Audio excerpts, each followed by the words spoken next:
moi j'aime bien de montrer le lien qui existe entre tout. Donc 2 temps forts avant la prière eucharistique, des gens qui se rassemblent, des gens qui viennent d'un peu partout, qui ne viennent pas là pour jouer aux cartes, ni au football, ni pour un cours de danse, mais qui viennent pour un temps de prière et qui prennent plaisir à se retrouver.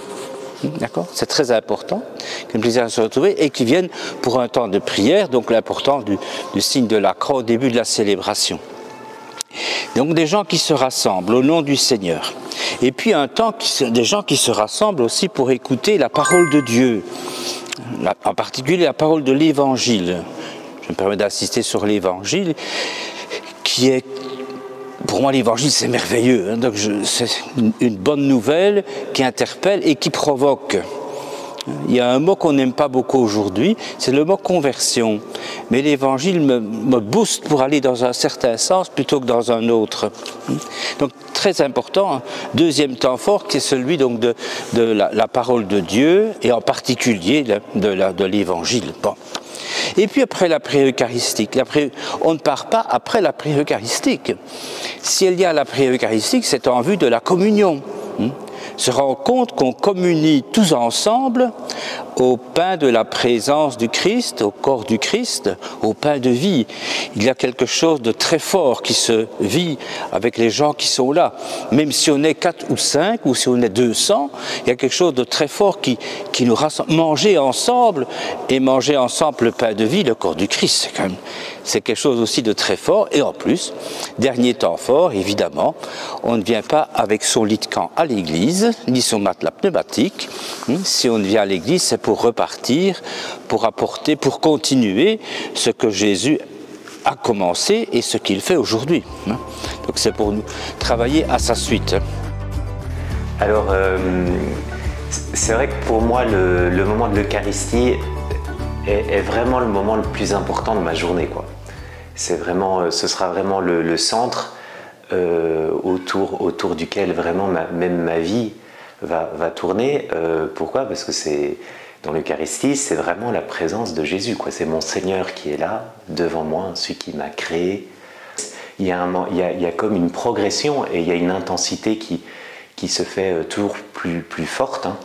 Et puis le moment, particulièrement aussi le moment de l'Eucharistie et puis de la communion, où je m'unis vraiment à Jésus, sera comme un moment à la fois très solennel, très intime, c'est difficile de l'expliquer, hein, à la fois très fort, très simple, mais qui est comme le centre de ma vie, quoi, qui est le cœur de ma vie, parce que c'est Jésus qui est là. L'Eucharistique, c'est aussi des gestes.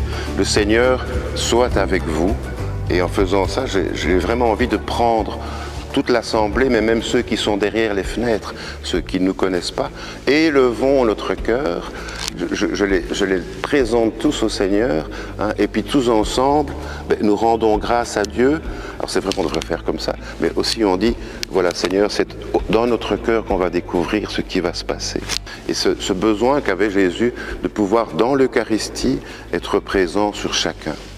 Et je me souviens, on le fait parfois avec les enfants, dans la 3e étape, quand on adore le Saint-Sacrement, comme on le fait à Lourdes. Moi, j'aime passer devant les enfants avec Jésus dans l'hostie, et tu peux mettre ta main sur lui pour dire « c'est pour toi qu'il est là aujourd'hui ».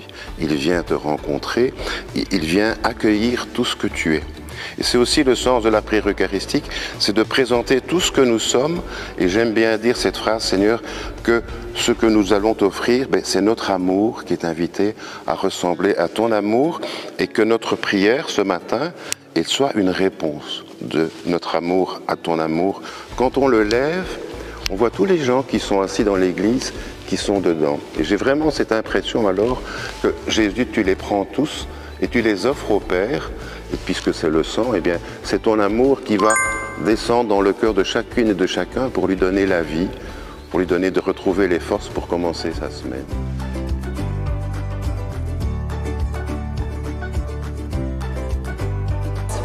Au moment de la consécration, j'ai ce sentiment fort que le nom de l'envoyé de Dieu est vrai.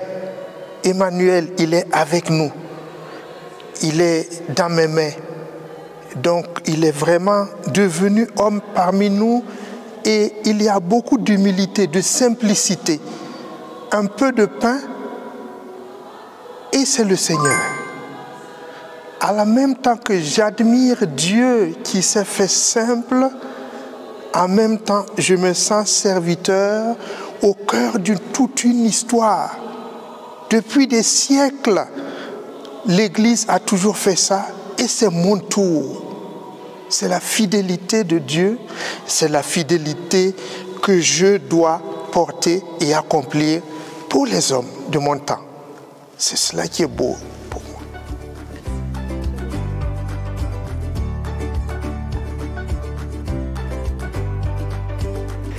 Peut-être moi, les premiers sentiments que j'ai eus, d'abord c'est une sorte de sentiment de gratitude en fait, de me dire waouh, c'est fou parce qu'en fait le Seigneur qui est infiniment parfait, infiniment au-delà de tout ce que je peux imaginer, a voulu faire de moi son prêtre et a voulu me rendre si proche de lui dans l'Eucharistie. Et ça, au début, c'est vraiment, je ne sais pas dire quel sentiment, mais une sorte de bouleversement, enfin de me dire waouh, comme tu es grand Seigneur d'avoir accepté moi qui suis pauvre, qui suis petit, qui suis absolument pas mieux, mais pourtant tu as voulu passer à travers mes mains, puisqu'en fait, à travers la prière de la consécration et à travers mon ordination, en fait, quand le prêtre fait la prière de prière eucharistique, c'est vraiment Jésus qui est présent. Et je dis, waouh, comment toi, Seigneur qui est si grand, qui est infiniment parfait, tu as voulu m'associer tu as voulu que je rende présent aussi ta présence comme ça au milieu des gens. Et là, au début, c'était plutôt un sentiment de gratitude, quoi, un sentiment de... Comme il est beau, comme il est bon, le Seigneur, d'avoir daigné comme ça s'abaisser jusqu'à moi, quoi. Quand j'y pense bien, j'élève 3 fois l'hostie à la messe. D'accord, 3 fois. Il y a une première fois lorsqu'on présente le pain et le vin. Présentation du pain et du vin. Présentation des dons. C'est une petite élévation. Présentons ce pain, il deviendra pour nous le pain de la vie, mais voilà, c'est un pain qui est chargé déjà de la vie des gens, de la création, du travail des gens, qu'on présente au Seigneur. Et puis, il y a la deuxième élévation, au moment du récit de l'institution. Ce qui m'impressionne beaucoup à ce moment, c'est le silence de l'assemblée. Il se passe quelque chose. Alors je me dis avec les mots à moi, après je dis mais oui c'est vrai, l'Esprit Saint rend le Seigneur Jésus présent dans le pain et le vin. J'aime beaucoup la 3e élévation en fait, par lui, avec lui, en lui. Et là je lève le plus haut possible, d'accord, en disant aux gens mais nous sommes entraînés à faire de notre vie une action de grâce à la suite du Christ, dans le Christ. J'insiste beaucoup sur cette élévation et je dis souvent aux gens comment est-ce que nous allons nous laisser entraîner dans l'action de grâce? Mais c'est en vivant d'une certaine manière et le Notre Père nous y entraîne. 3 élévations et pour moi elles se tiennent l'une l'autre.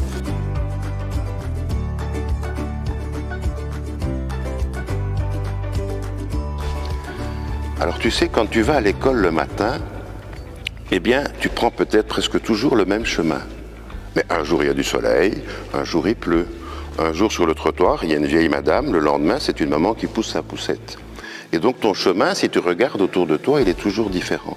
Et bien, quand je viens à la messe, et quand je dis les paroles de l'Eucharistie, qui sont toujours les mêmes, derrière les mots, je cherche toujours à mettre des images. Et ces images, elles sont riches de tout ce qui a fait ma journée ou ma semaine. Et derrière ces mots, eh bien, il y a à chaque fois quelque chose de nouveau. Quand on parle des enfants du Père, par exemple, eh bien, il y a les enfants du Père que j'ai rencontrés. Ce sont les malades, les enfants, les personnes que j'ai vues à la télévision. Eh bien, tous ceux-là, ce ne sont pas les mêmes que j'ai vus chaque jour et chaque semaine. Et ils sont chaque fois différents. Et puis aussi, ce que moi j'ai vécu. Moi aussi, cette semaine, j'ai dû passer peut-être de la tristesse à la joie. Et donc, moi aujourd'hui, je suis triste et j'ai besoin, Seigneur, de ta force. Chaque fois, les sentiments qui sont dans mon cœur, en fonction de ce que j'ai vécu, font que l'Eucharistie a une couleur différente. C'est comme les saisons de la vie.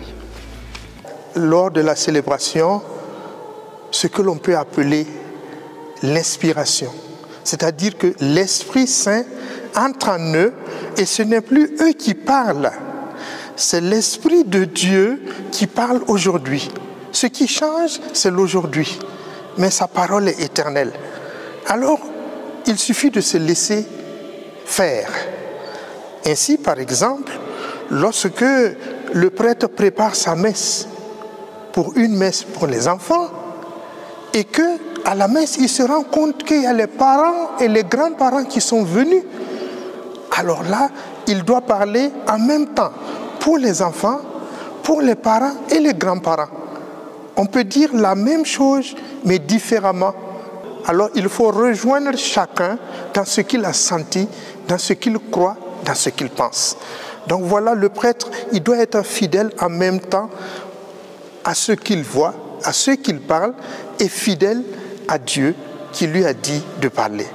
Si on vient ici avec le désir profond de rencontrer les gens, de vivre une expérience forte, hein, ou bien si on vient avec une expérience forte d'une grande souffrance ou d'une grande joie, je suppose que le cœur est déjà plus ouvert. Hein, et si on a une certaine pratique de la prière, ça aide aussi. Mais le Seigneur réserve aussi des surprises. Hein. Il peut nous surprendre au tournant.